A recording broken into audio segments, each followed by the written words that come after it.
সকল ভক্তের চরণে আমার প্রণাম। আমি বিজন মণ্ডল ধর্মবাণী চ্যানেলের মাধ্যমে আজ তোমাদের ঘরে শোনাতে চাই নলকবির এবং মণিগ্রীব উদ্ধার পর্ব 12।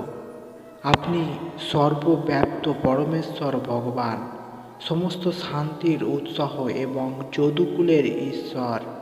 হে ভগবান, আমাদের পিতা কুবের আপনার ভৃত্য, তেমনি দেবশ্রী নারদ আপনার সেবক, এবং তাদের কৃপার ফলে আমরা প্রত্যক্ষভাবে আজ আপনাকে দর্শন করতে সমর্থ হয়েছি।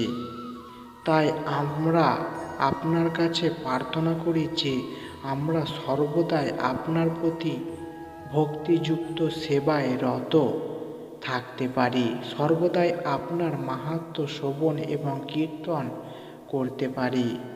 আমাদের হস্তপদ আদি সমস্ত অঙ্গ যেন আপনার সেবায় যুক্ত থাকতে পারে। আমাদের মন যেন সর্বদাই আপনার চরণবিন্দের ধ্যানে মগ্ন থাকতে পারে এবং আমাদের মস্তক যেন সর্বদাই আপনার সম্মুখে প্রণীত থাকতে পারে।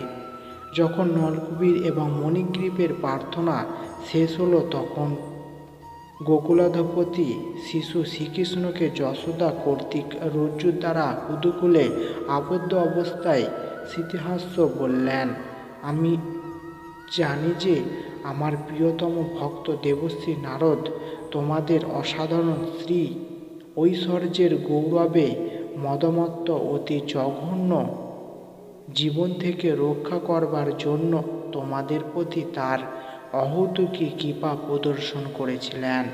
হরে কৃষ্ণ।